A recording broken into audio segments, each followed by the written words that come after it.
আসসালামু আলাইকুম ওয়া রাহমাতুল্লাহি ওয়া বারাকাতুহু। আলহামদুলিল্লাহ ওয়া কাফা আলা ইবাদিহিল্লাযিনা ইসতাফা বা'দ।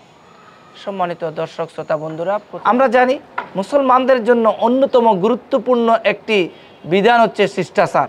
সেটি আল্লাহ তাআলা কোরআন মজিদে এভাবে শিখিয়েছেন, যখন কোনো মুমিন মুসলমানের সাথে সাক্ষাৎ হলে তাকে সালামের মাধ্যমে গ্রহণ করে নেওয়া। রাসূলুল্লাহ সাল্লাল্লাহু আলাইহি ওয়াসাল্লাম সালামের বিধান শিক্ষা দিয়েছেন। একজন মুসলমান আরেকজন মুসলমানের সাথে সাক্ষাতের প্রথম যে শব্দটা হবে সেটাই হচ্ছে সালাম, এবং সালামের জবাব দেওয়া রাসূলুল্লাহ সাল্লাল্লাহু আলাইহি ওয়াসাল্লাম ওই মুমিনের উপর ওয়াজিব করে দিয়েছেন। এই বিষয়েও আল্লাহ তাআলা সূরা আন-নিসার ৮৬ নম্বর আয়াতে আলোকপাত করেছেন। এছাড়া কিছু দৃষ্টান্ত, বিশেষ করে মুত্তাকিদের বৈশিষ্ট্য এবং বুদ্ধিমানদের পরিচয় এই গতকালকের তেলাওয়াতের মধ্যে আমরা শুনতে পেয়েছি।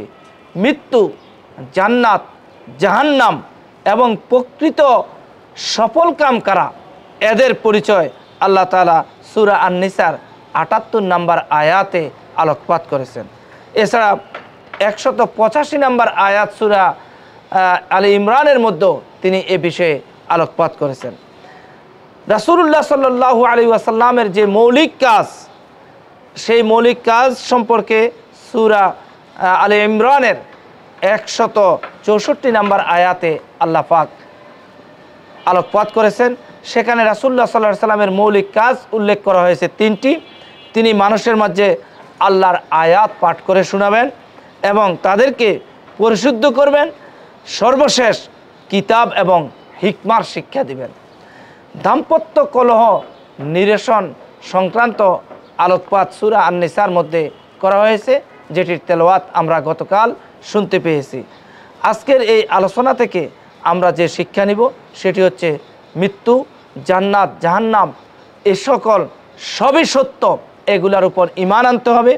এবং যদি দাম্পত্য জীবনে কোনো কলহ সৃষ্টি হয়, সেটি পারিবারিকভাবে সমাধানের জন্য কোরআন এবং সুন্নাহর অনুসরণ করতে হবে।